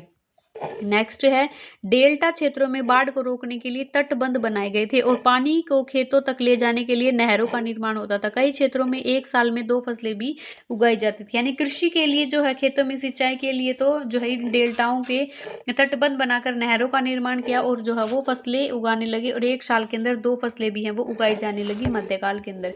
कई जो है वो जगहों पर फसलों की सिंचाई है वो कृत्रिम रूप से करना जरूरी था। कई कृत्रिम रूप से जो है वो करना जरूरी था। सिंचाई के लिए कई पद्धतियां अपनाई गई। कुछ इलाकों में कुएं खोदे गए। यानी कि जब सिर्फ बरसात के ऊपर जो है वो कृषि निर्भर ना रहकर कृत्रिम रूप से सिंचाई के लिए पद्धतियां हैं वो अपनाई जाने लगी, जैसे कुएं खोदने लगे। कुछ अन्य जगहों पर बारिश के पानी को इकट्ठा करके विशाल सरोवर हैं, कुंड हैं वो बनाए जाने लगे जिससे जो है टाइम पे पानी को इस्तेमाल किया जा सके। किसानों की बस्तियों को उर कहा जाता है। यानी कि किसानों की बस्तियों को नाम है ये याद रखना है, उर कहा जाता है। सिंचाई खेती के साथ जो है बहुत समृद्ध हो गई थी। इस तरह के गांव के समूह को नाडू कहा जाता है। तो ये जो शब्द हैं वो ये क्या करने हैं, आपको याद रखने हैं क्योंकि यहाँ से है क्वेश्चन में क्वेश्चन है वो आप लोगों को एज इट इज देखने को मिलेंगे। इसीलिए तो हम एनसीईआरटी पढ़ते हैं, वरना कोई भी रैंडम बुक उठा के हम पढ़ सकते हैं। तो इन टर्म के लिए ही हम एनसीईआरटी को पढ़ते हैं। फ्रेंड्स, आप लोगों को अच्छे से ये चीज याद रख लेनी है। तो क्या होता है, उर जो है किसानों की बस्ती को कहा जाता है और गांव के समूह को नाडू कहा जाता है। ग्राम परिषद और नाडू न्याय करने और कर वसूलने जैसे प्रशासकीय काम है वो करते हैं। यानी कि गांव का सब जो हमने ग्राम सभा पढ़ा था तो उसको तो नाडू कहा गया, और ग्राम परिषद ये दोनों मिलकर क्या करते हैं, कर वसूलते हैं और न्याय करते हैं। नेक्स्ट है धनी जो जमींदार होते हैं, धनी जो किसान होते हैं, उनको केंद्रीय चोल सरकार की देखरेख में नाडू के कामकाज में अच्छा खासा नियंत्रण है वो हासिल था। नाडू किसको कहा जाता है, जो किसानों का समूह होता था उनको। कामकाज में उनका अच्छा खासा नियंत्रण हासिल था। उनमें से कई धनी भूस्वामी को चोल राजाओं ने सम्मान के रूप में मुवे देवलन जो है वो 3 राजाओं को अपनी सेवाओं प्रदान करने वाले वेलन या किसान, अर्रई क्या होते हैं, प्रधान होते हैं, जैसी उपाधियां हैं वो दी गई हैं उन्हें। केंद्र में महत्वपूर्ण राजकीय पद हैं वो सौंपे गए। यानी कि जो काफी जो कई धनी जो भूस्वामी थे उनको चोल जो राजाएं थे उन्होंने अलग अलग सम्मानजनक जो उपाधियां हैं वो दी हैं, जैसे कि मुवे दिवेलन। और जो है ये 3 राजाओं की अपनी सेवा प्रदान करने वाला वेलन या किसान है, जो अर्रई को प्रधान कहा जाता है, जैसी उपाधियों को दिया। और उसके केंद्र में क्या किया, एक पद जो है वो भी राजकीय पद स्थापित किया गया। भूमि के प्रकार, चोल अभिलेखों में भूमि की विभिन्न कोटियों का उल्लेख है वो मिलता है। तो किस में मिलता है भूमि का उल्लेख, भूमि के अलग अलग टाइप्स का उल्लेख है वो चोल अभिलेखों के अंदर मिलता है। वेलन वगाई, गैर ब्राह्मण किसान स्वामी की जो भूमि इसको कहा जाता है, यानी कि वो ब्राह्मण नहीं होता, किसान स्वामी की भूमि, गैर ब्राह्मण किसान स्वामी की भूमि को वेलन नवगाई कहा जाता है। ब्राह्मदेव, ब्राह्मणों को उपहार में दी गई भूमि को ब्रह्मदेव कहा जाता है। आपको याद रख लेना है, ब्राह्मणों को दी जाने वाली ब्रह्मदेव, जो एवी वेल्ले ही को दी जाती है, यानी कि गैर ब्राह्मणों को दी जाती है, किसानों को। और साला भोग, किसी विद्यालय के रख रखाव के लिए जो भूमि दी जाती है, देवदान दिया जाता है, उसको साला भोग कहा जाता है। ऐसे ही रख रखाव के लिए जो है वो भूमि दी जाती है। तिरुनमटकनी, मंदिर को उपहार में दी गई भूमि। और पल्ली चकदम, जैन संस्थाओं को दान में दी गई भूमि है। पल्ली चकदम, पल्ली चकदे जैन संस्थाओं के लिए, और तिरुमनकटनी जो है वो किसके लिए, उपहार में दी गई भूमि, यानी कि उन्होंने जो है उसको तिरुनमटकनी जो है वो मटकनी को उपहार में दे दी। ये चीज आपको याद है, कैसे भी करो आपको फ्रेंड्स याद रखना है, मेन पॉइंट ये होता है अपने को। ऐसे कहीं से कुछ शब्दों को जोड़ के उनको कलेक्ट करके जो है आप उनके साथ रिलेशन बना के एक शब्द को दूसरे शब्द को याद रख लेना है, ऐसे किसी को याद नहीं होते फ्रेंड्स। नेक्स्ट है, ब्राह्मणों को समय समय पर जो भूमि है वो दान में, हमने पढ़ी थी ना अभी, हमने भूमि जो है वो क्या करते थे, राजा है वो पुरोहितों को, ब्राह्मणों को क्या करते थे, भूमि पुरस्कार के रूप में देते थे, जो कि क्या पैसे उनको नहीं देते थे, सिर्फ उनके काम के प्रति उनको भूमि देते थे। ब्राह्मणों को समय समय पर भूमि अनुदान जो होता था, जिसको ब्राह्मदेय प्राप्त हुआ था, परिणाम स्वरूप कावेरी घाटी और दक्षिणी भारत के जो दूसरे हिस्से में ढेरों ब्राह्मण बस्ती जो है वो क्या है, अस्तित्व में आई। तो कावेरी घाटी पर और दक्षिणी भारत में बहुत सारे ब्राह्मण हैं, वो आए क्योंकि वहां पर उनको बहुत सारी भूमि है वो अनुदान में मिली हुई थी, जिसको ब्राह्मदेय कहा जाता है। प्रत्येक ब्राह्मदेय की जो देखरेख है वो प्रमुख ब्राह्मण भूस्वामियों की एक सभा द्वारा की जाती थी, यानी कि उनकी देखरेख, जो ब्राह्मण जाति की बस्तियां थी उनकी देखरेख के लिए क्या बनाई जाती थी, एक जो है वो सभा भी बनाई जाएगी। ये सभाएं बहुत कुशलता पूर्वक काम करती थी। उनके निर्णय है वो शिलालेख और मंदिरों के पत्थरों पर, दीवारों पर और बयान उनका जो था वो दर्ज किया जाता था। नगरम के नाम से ज्ञात व्यापारियों के संघ भी अक्सर शहरों में प्रशासनिक कार्य संपादित करते थे। नगरम के नाम से ज्ञात व्यापारियों का जो संघ है उसको कहा जाता है। तमिलनाडु के चिंगलपुट जिले के उत्तरमेरूर से जो प्राप्त अभिलेख में इस बात का सविस्तार वर्णन है कि ब्राह्मणों की सभा का संगठन कैसा था, यानी कि तमिलनाडु का जो चिंगलपुट जिला है उसके उत्तरमेरूर में जो एक अभिलेख प्राप्त हुआ है, उत्तरमेरूर में जो ब्राह्मणों की सभा का संगठन का जो वर्णन है वो अच्छे तरीके से किया गया है। सिंचाई के काम, बाग बगीचों का काम, मंदिर की इत्यादि की देखरेख के लिए सभाओं में विभिन्न जो है वो कमेटीज बनाई जाती थी। उनमें सदस्यता के लिए जो लोग योग्य थे उन्हें नाम ताल पत्र के छोटे टिकटों पर लिख दिए जाते थे और मिट्टी के बर्तन में रख दिए जाते थे। किसी छोटे लड़के को हर समिति के लिए एक बार एक टिकट निकालने के लिए कहा जाता है, यानी कि ये इनके चुनाव की प्रक्रिया थी भाई, कि किसको क्या काम करना है। तो ये ताल पत्र पर लिख देते थे योग्य व्यक्तियों के नाम, और फिर एक छोटे बच्चे से उस बर्तन में से उस चिट को निकलवाते थे और उसको जो है वो काम है वो सौंप देते थे। उत्तरमेरू तमिलनाडु का जो चिंगलपट का जो वहां पर यह अभिलेख मिला है, और वहां उसमें ये ब्राह्मण सभाओं की संगठन का जो है वो अच्छे से वर्णन किया गया है।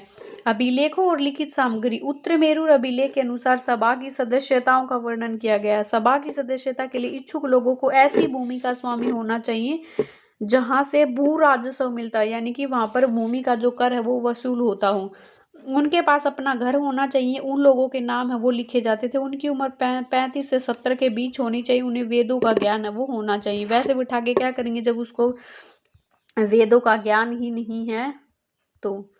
नेक्स्ट है, उन्हें जो है वो प्रशासनिक मामलों की अच्छी जानकारी होनी चाहिए, ईमानदार होना चाहिए, और पिछले जो है वो 3 सालों में किसी समिति का सदस्य वो रहा हो। वह किसी समिति का सदस्य नहीं बन सकता। जब जो पहले किसी समिति का सदस्य है वो रह चुका है तो वह किसी समिति का सदस्य नहीं बन सकता आगे, अगर पिछले 3 साल में वो किसी समिति का मेंबर रहा है। तो जिसने अपने सगे संबंधियों के खाते जमा नहीं करवाए हैं वह चुनाव नहीं लड़ सकता। 12वीं शताब्दी की तमिल कृति पेरिया पूर्णम, 12वीं शताब्दी की जो कृति है तमिल कृति पेरिया, तो ये आपको याद रखना। पुलाया एक ऐसा समूह है जो ब्राह्मण और वेललाल जो प्रतिष्ठित समाज के बाहर माने जाते थे, यानी कि वेललाल और ब्राह्मण जिसे प्रतिष्ठित समाज के बाहर मानते थे, केवल उन लोगों का एक छोटा सा जो पूर्वा था। नेक्स्ट हम डिस्कस करेंगे, क्वेश्चन आंसर हम डिस्कस नहीं कर रहे, इसके लिए अलग से वीडियोस बनाएंगे हम जिसमें इनके क्वेश्चन आंसर हैं उनको अच्छे से हम डिस्कस करेंगे। पहले हम सारे कॉन्सेप्ट कर लेते हैं, या फिर ऐसे करें कि एक लेसन करें फिर उसके बाद उसके क्वेश्चन आंसर करें, एक लेसन करें उसके बाद उसके क्वेश्चन आंसर करें। कोई नहीं, ऐसे भी हम कर लेंगे। पहले हम इसके कॉन्सेप्ट को पढ़ लेंगे फिर उसके क्वेश्चन आंसर कर लेंगे। जब क्वेश्चन आंसर करेंगे तो इस तरीके से कर लेंगे फ्रेंड्स। हर रोज़ हम एक वीडियोस बना देंगे। अभी हमने जल्दी जल्दी में इसका जो है, क्योंकि एस्टेट एग्जाम है, मे भी आप लोगों का कोई भी एग्जाम है, एक बार आपका मोटे तौर पर एक बार इसको रिवाइज कर लो, फिर हम टॉपिक वाइज जो है इसको स्टार्ट कर देंगे। उसके साथ एमसीक्यूज भी प्रैक्टिस हमारे हो जाएंगे। किस तरीके से करें आप जो है वो कमेंट सेक्शन में सजेशन जरूर दें फ्रेंड्स, कि इसी तरीके से कर रहे हैं इस तरीके से ही कर ले, या फिर जो है वो किसी और तरीके से इनको इसको बेस्ट वे में हम कर सकते हैं। नेक्स्ट अब हम पढ़ेंगे दिल्ली और 12वीं से 15वीं शताब्दी के बीच का जो टाइम पीरियड है वो कैसा रहा है और क्या क्या इसके अंदर हुआ। नेक्स्ट है 12वीं सदी के मध्य में तोमर जो अजमेर के चौहान थे जिन्हें चाहमान के नाम से भी जाना जाता था, 12वीं सदी के मध्य में परास्त किया गया। तोमर और चौहानों के राज्यकाल में ही दिल्ली वाणिज्य का एक महत्वपूर्ण केंद्र बना। इस शहर में बहुत ही शक्तिशाली समृद्ध जैन व्यापारी रहते थे और उन्होंने अनेक मंदिरों का निर्माण करा। वहां दहली वाला कहे जाने वाले सिक्के भी ढाले जाते थे जो काफी प्रचलन में थे। ये 12वीं शताब्दी की बात है भाई। तोमर जो है, तोमरों का अजमेर के चौहान जो इनको कहा जाता था, उनके द्वारा जो इनका वर्णन है वो 12वीं शताब्दी के अंदर किया गया है। 13वीं सदी के आरंभ में दिल्ली सल्तनत की स्थापना हुई, यानी कि दिल्ली सल्तनत की स्थापना है वो कब हुई, तो ये 13वीं शताब्दी के आरंभ में हुई। और इसके साथ दिल्ली एक राजधानी में बदल गई जिसका निर्णय उपमहाद्वीप के बहुत बड़े क्षेत्र पर फैला हुआ था। मानचित्र के एक के अंदर इसमें दिखाया गया है कि 13वीं सदी में दिल्ली सल्तनत के कुछ जो वो चुने हुए शहर थे, जैसे कि तालिका वन में हम देखें कि दिल्ली का जो शासक है तो राजपूत वंश जो तोमर वंश है वो आरंभिक 12वीं शताब्दी में, यानी कि 1165 में जो है वो क्या था, आरंभिक इनका आरंभ दिल्ली का जो आरंभ है वो 13वीं शताब्दी में 12वीं शताब्दी में हुआ। तो आरंभिक 1165 में तोमर वंश उसका जो है वो राजवंश था। अनंगपाल जो है वो तोमर 1130 से 1145 तक रहा। फिर उसके बाद चौहान वंश आया 1165 से 1192 तक इन्होंने राज किया। पृथ्वीराज चौहान ने 1175 से 1192 तक। फिर उसके बाद तुर्की शासक जो आ गया, जो पहले तोमर वंश आया फिर चौहान वंश आया। इसके बाद जो है वो प्रारंभिक तुर्की आए। प्रारंभिक तुर्की में 1200 तुर्कियों का जो शासन काल है वो कब से कब तक रहा, 1206 से 1290 तक। कुतुबुद्दीन ऐबक हैं वो 1206 से 1210 तक शासक रहे। शमसुद्दीन इल्तुमिश जो 1210 से 36 तक, 10 से 36। रजिया सुल्तान बेगम जो है वो के 1236 से 40 तक, यानी कि ये कितने साल तक, 36 और 40, यानी कि सिर्फ 4 साल के लिए। गयासुद्दीन बलबन जो है वो 66 से 87, यानी कि उसके बाद जो है 90 तक जो है गयासुद्दीन खिलजी है वो बलबन ने बाय बाय कर दी इसको। बलबन ने क्या कर दी, कुतुबुद्दीन ऐबक इल्तुमिश रजिया गया सुल्तान, उन 1206 से 1290 तक इन्होंने शासन किया। 6 से 10 इसने किया कुतुबुद्दीन ऐबक ने, 10 से 36 इल्तुमिश ने, और 36 से 40 रजिया ने, और गयासुद्दीन ने गया यानी कि वो फिर तुर्की शासक गया। फिर उसके बाद है खिलजी वंश। खिलजी वंश ने 1290 से 1320 तक शासन किया। सबसे पहले आया जलालुद्दीन खिलजी, जिसने 90 से 96 तक 6 साल तक शासन किया। अलाउद्दीन खिलजी, पहले जलालुद्दीन फिर अलाउद्दीन, फिर 12 उसने 96 से 16 साल 1316 तक जो है वो क्या किया, राज किया। ये आपको ये इसका स्क्रीनशॉट ले लो, आपको याद हो जाएंगे, आपको आराम से 2-3 बार रिपीट करोगे।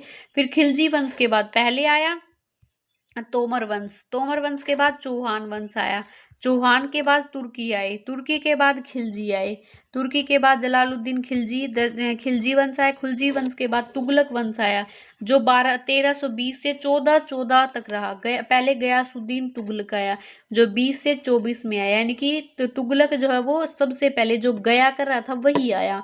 फिर मोहम्मद तुगलक आया, फिर अगला मोहम्मद बन गया। फिर उसके बाद फिरोज शाह तुगलक आए 1351 से 1388 तक। फिर तुगलक के बाद सैयद वंश आया जो खिरज खान जो है वो 14 से 14 तक और 1421 तक खिरजी खान और सैयद वंश ये रहा कब से कब तक, 14 से 1451 तक। फिर उसके बाद लोधी वंश आया, बहलोल लोधी 1451 से 1489 तक। फिर सुल्तानों के अधीन आ गई दिल्ली।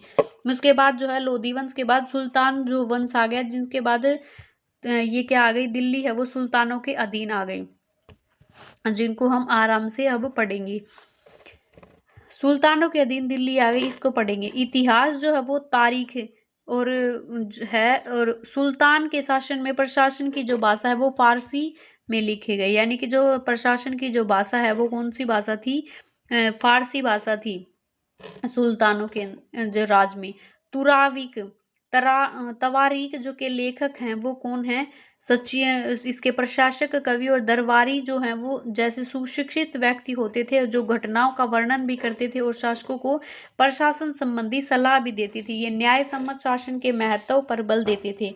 जो तवारीख हैं वो क्या करते थे, सुल्तान वंश के इसके इनके दरबार की जो घटनाएं हैं उनका भी वर्णन करते थे और ये प्रशासन से संबंधित सलाहें हैं वो उनको भी देते थे। इसमें न्याय चक्र कैसा था, तो 13वीं सदी के इतिहासकार फर्क ए मुद्द बीबर ने लिखा था कि राजा का जो काम है वो सैनिकों के बिना नहीं चल सकता, सैनिक वेतन के बिना नहीं जा सकते और वेतन आता है किसानों से एकत्रित किए गए राजस्व से, मगर किसान भी राजस्व तभी चुका सकेंगे जब खुशहाल और प्रसन्न हो।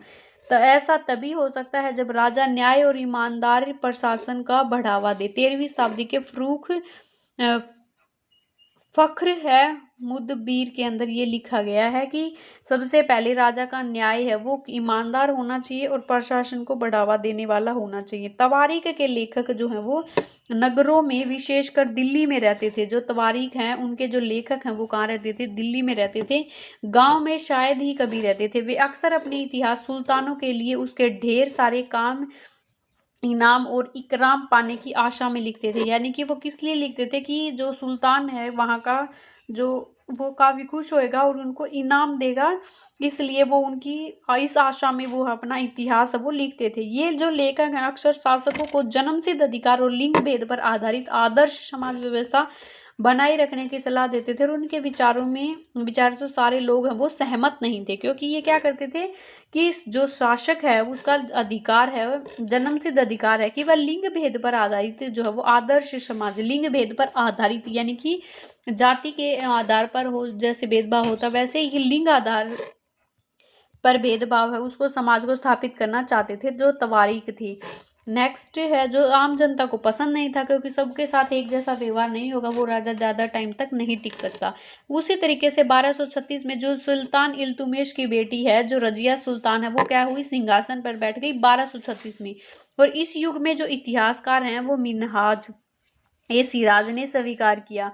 इस युग के जो इतिहासकार हैं वो मिन्हाज ए सिराज ने स्वीकार लिया कि उन्होंने अपने सभी भाइयों से अधिक न्याय और सक्षम थी। क्या थी वो, जो रजिया सुल्तान है वो अपने सारे भाइयों से इल्तुतमिश की जो बेटी थी वो सबसे सक्षम थी, लेकिन फिर भी वह एक रानी के शासक के रूप में मान्यता नहीं दे पा रहे थे, क्योंकि दरबारी जो जन थे वो स्वतंत्र रूप से शासन करने की कोशिश से प्रसन्न नहीं थे, क्योंकि 1240 में उसे सिंहासन से हटा दिया। यानी कि रजिया सुल्तान जो थी, जो इल्तुतमिश की बेटी थी, जो 1236 में क्या बनी, जो उसने गद्दी संभाली, लेकिन जो है वो अपने भाइयों से अधिक योग्य थी, सक्षम थी, लेकिन फिर भी वो एक शासक के रूप में जो है वो काम नहीं कर पाई, क्योंकि लोग वहाँ के दरबारी जो जनता थी वो स्वतंत्र रूप से शासन करने की कोशिश कर रही थी और प्रसन्न नहीं थी। तो 1240 में 36 में बनी, 40 में उसको सिंहासन से हटा दिया। जन्म सिद्ध अधिकार, जन्म के आधार पर विशेष अधिकार का दावा। उदाहरण के लिए लोग मानते थे कि कुलीन व्यक्तियों को कुछ खास परिवारों में जन्म लेने के कारण शासन करने का अधिकार विरासत में मिलता है। ये यानी कि कुल जो अमीर लोग होते हैं उनको राज करना है, ये उनका जन्म सिद्ध अधिकार है, इस ये दर्शाया गया। लिंग भेद, स्त्रियों और पुरुषों के बीच सामाजिक व शारीरिक रचना के आधार पर भेदभाव होना, कि स्त्रियां हैं वो कमजोर होती हैं, वो भारी काम नहीं कर सकती, और पुरुष हैं वो क्या होते हैं, श्रेष्ठ होते हैं। नेक्स्ट है रजिया के बारे में मिनहाज के जो विचार हैं वो क्या थे। ये मिनहाज व सिराज का सोचना था कि ईश्वर ने जो आदर्श समाज व्यवस्था बनाई है उसके अनुसार स्त्रियों को पुरुषों के अधीन होना चाहिए और रानी का शासन इस व्यवस्था के विरुद्ध जाता है। तो मिनहाज सिराज ने रजिया सुल्तान बेगम के बारे में लिखा था कि वो पुरुषों की तरह है, वो राज नहीं कर सकती, शासन है वो नहीं संभाल सकती। नेक्स्ट है रजिया ने अपने अभिलेख हैं उसमें सिक्कों पर अंकित करवाया था कि वह सुल्तान इल्तुमिश की बेटी थी, यानी कि उसने जो है अपनी ये किस पे अभिलेख हम वो किस पे लिखे, सिक्कों पर अंकित करवा दिए कि भाई जो रजिया है वो एक शासक बनी जो किसकी बेटी है, इल्तुमिश की बेटी है। आधुनिक आंध्र प्रदेश के वारंगल क्षेत्र में किसी समय जो है वो काकतीय वंश का राज्य था। उस वंश की जो है वो रानी रुद्रमा जो देवी है वो 1262 से 1289 के व्यवहार से रजिया का व्यवहार बिल्कुल विपरीत था। यानी कि जो आंध्र प्रदेश के वारंगल क्षेत्र के समय एक काकतीय वंश का राज्य था, जो उसकी रानी कौन थी, काकतीय वंश का राज्य था, उसकी रानी थी रुद्रमा देवी की रानी कब से कब तक रही, 1262 से 1289 में। जो रजिया सुल्तान का और जो है रुद्रमा रानी थी उसका व्यवहार है वो काफी अपोजिट था, विपरीत था। रुद्रमा देवी ने अपने अभिलेख में अपना नाम पुरुषों जैसा लिखवाकर अपने पुरुष होने का भ्रम पैदा किया था। एक और महिला शासक थी कश्मीर की रानी दिहदा जो कि 980 से 1003 का, जो उसका नाम जो है दीदी यानी कि बड़ी बहन से निकला है, और जाहिर है प्रथा ने अपनी प्रिया रानी का स्नेह भर संबोधन जो है वो दिया है। तो ये जो रानी है दीदी, इसका नाम दिहदा की जो कश्मीर की रानी थी और जो महिला शासक थी, और ये जाहिर है कि उसकी जो प्रजा ने स्नेह भरा संबोधन है वो उसके लिए दिया। दर्दमा है वो रानी कहाँ की थी, काकतीय वंश की जो है वो रानी थी, और इसने अपना जो नाम है वो किस तरीके से लिखा, पुरुषों की तरह जो लिखवाया था रुद्रमा देवी ने। खिलजी और तुगलक वंश के अंतर्गत प्रशासन है वो किस तरीके से होता था, क्यों तो खिलजी और तुगलक वंश के अंदर है, पहले खिलजी वंश फिर उसके बाद तुगलक वंश जो है वो नजदीक से एक नजर जो है वो देख लेते हैं। आरंभिक के दिल्ली के जो आरंभिक सुल्तान हैं जो विशेषकर इल्तुमिश हैं और सामंत हैं, जमींदारों के स्थान पर अपने जो विशेष गुलाम हैं उनको सूबेदार नियुक्त करना जो है अधिक पसंद करते थे। इन गुलामों को फारसी में बंदगा कहा जाता था। तो ये जो टर्म है ये याद कर लो आप, फारसी में बंदगा कहा जाता था, और इनको जो जमींदारों के स्थान पर, सामंतों के स्थान पर इल्तुमिश ने सूबेदार नियुक्त करना है वो ज्यादा पसंद किया, जिन्हें सैनिक सेवा के लिए खरीदा जाता था, यानी कि वो सैनिक सेवा को उनके लिए खरीद लिया जाता था। उन्होंने राज्य के कुछ हिस्सों में महत्वपूर्ण राजनीतिक पदों पर काम करने के लिए बड़ी सावधानी से प्रशिक्षित किया जाता था, ट्रेन किया जाता था। वे चूंकि पूरी तरह अपने मालिक पर निर्भर होते थे, इसलिए सुल्तान भी विश्राम करके उन पर जो है वो निर्भर हो जाता था। बेटों से बढ़कर गुलाम, खिलजी और तुगलक शासक बंदगा का इस्तेमाल करते रहे और साथ ही अपने आश्रित निम्न वर्ग के लोगों को भी ऊंचे राजनीतिक पदों पर बैठाते रहे। ऐसे लोगों को सेनापति और सूबेदार जैसे पद जो है वो दिए जाते थे, लेकिन इसमें राजनीतिक अस्थिरता जो है वो पैदा होने लगी। तुगलक और खिलजी वंश के जो लोग हैं वो निम्न वर्ग के लोगों को भी ऊंचे राजनीतिक पदों पर जो है वो बिठाने लगे, बंदगाहों का इस्तेमाल करने लगे, जो सैनिक सेवा के लिए उनको प्रशिक्षित करते रहे, और इस तरीके से जो सुल्तान है वो जो है वो क्या हो जाता था, उसका मतलब बोझ है वो हल्का हो जाता है। गुलाम और आश्रित अपने मालिकों और संरक्षकों के प्रति तो वफादार रहते थे, मगर अपने उत्तरधारियों, वो जो उत्तराधिकारी होते थे, उनके प्रति जो है वो वफादार नहीं होते थे। सुल्तानों ने अपने नौकर होते थे, वो फलस्वरूप किसी नए शासक को सिंहासन पर बैठाते ही और नए और पुराने सरदारों के बीच टकराहट जो है वो पैदा हो शुरू हो जाती थी। सुल्तानों द्वारा निचले तल जो तबका होता था उसके लोगों को संरक्षण दिए जाने के कारण उच्च वर्ग के कई लोगों को गहरा धक्का भी लगता था। फारसी तवारीख के लेखक ने निचले खानदान के लोगों को ऊंचे पदों पर बैठाने के लिए दिल्ली के सुल्तानों की आलोचना की है। तवारीख के अंदर क्या की है, खिलजी और तुगलक वंश के जो लोग थे वो नीचे तबके के लोगों को ऊंचे पदों पर बैठाते थे, इसलिए उन्होंने इसकी आलोचना की है। सुल्तान मोहम्मद तुगलक के कारीजन जो है वो किस तरीके से करते थे। सुल्तान मोहम्मद तुगलक हैं वो अजीज खुमार नामक कलाल जो शराब बनाने और बेचने वाला था, जो खुमार उसको शराब का ही खुमार रहता था। मोहम्मद तुगलक ने फिरूज हजाज नामक जो एक नाई था, फिरूज हजाज नामक नाई और मनका तबाख नामक एक बावर्ची और लड्डा और पीरा नामक मालियों को ऊंचे प्रशासनिक पदों पर उन्होंने बिठाया था। मोहम्मद बिन तुगलक ने फिरजा जो एक नाई था, मनका और तबाख जो बावर्ची था और लड्डा और पीर, अजीज, फिरूज और मनका तबाख, लड्डा और पीरा प्रशासनिक ऊंचे पदों। 14वीं शताब्दी के मध्य के इतिहासकार जियासुद्दीन बर्नी ने इन नियुक्तियों का उल्लेख है वो सुल्तान राजनीतिक विवेक के नाश और शासन करने की अक्षमता के उदाहरणों के रूप में दिया। 14वीं शताब्दी के मध्य में जो इतिहासकार हुए जियाउद्दीन बर्नी, उन्होंने अपनी नियुक्ति में ये सारी बात बताई है कि उन्होंने जो शासन का नाश करना और शासन करने की जो अक्षमता के उदाहरण के रूप में इनको दिखाया गया है। खिलजी और तुगलक शासकों ने भी सेना नायकों को भिन्न भिन्न पदों, भिन्न भिन्न आकारों के इलाकों के सूबेदार के रूप में नियुक्त किया। ये इलाके हैं इत्तका जो है वो कहलाते थे। इन्हें संभालने वाले अधिकारी इख्तार या मुक्ति कहते थे, यानी कि ये जो इलाके हैं उनको इक्ता कहा जाता था और जो इनको संभालते थे उनको मुक्ति कहा जाता है। मुक्ति का जो फर्ज है वो सैनिक अभियानों का नेतृत्व करना और उनके कानून व्यवस्था बनाना। अपने सैनिक सेवाओं के बदले वेतन के रूप में मुक्ति अपने इलाके से जो राजस्व वसूली करता था, राजस्व के रूप में उन्हें मिली जो रकम थी उन्हें सैनिकों को तनख्वाह के रूप में वो देता था, तनख्वाह के रूप में उनको प्रोवाइड करवाता था। तो फिर नेक्स्ट हम पढ़ेंगे, मुक्ति जो है वो लोगों पर काबू करने का सबसे प्रभावशाली तरीका था कि उसका जो है वो पद वंश परंपरा से न चले और उसे कोई भी जो है वो इतना थोड़े थोड़े समय के लिए ही मिले, इसके बाद जो उसका स्थानांतरण कर दिया जाए। सुल्तान अलाउद्दीन खिलजी और मोहम्मद तुगलक के शासन में नौकरी के इन कठोर नियमों के बड़ी सख्ती से पालन होता था। मुक्ति लोग द्वारा एकत्र किए गए राजस्व की रकम का हिसाब लेने के लिए राज्य द्वारा लेखा अधिकारी भी नियुक्त किए जाते थे। इस बात का ध्यान रखा जाता था कि मुक्ति राज्य द्वारा निर्धारित कर वसूले तथा तय संख्या के अनुसार सैनिक रखे। फिर उसके बाद जो वो संख्या क्या कर दी, तय कर दी कि भाई इतने सैनिकों से ज्यादा जो सैनिक है आप नहीं रख सकते और उनकी जो कितनी तनख्वाह होगी ये भी जो है वो डिसाइड कर लिया लेखा अधिकारी नियुक्त करके। जब दिल्ली के सुल्तान शहरों से दूर आंतरिक इलाकों को भी अपने अधिकार में ले आए तो उन्होंने भूमि के स्वामी जो सामंत हैं, अमीर जमींदारों को अपनी सत्ता के आगे झुकने को बाध्य जो है वो कर दिया। अलाउद्दीन खिलजी है उनके जो शासन में भू राजस्व के निर्धारण और वसूली के कार्य को राज्य अपने नियंत्रण में ले आया।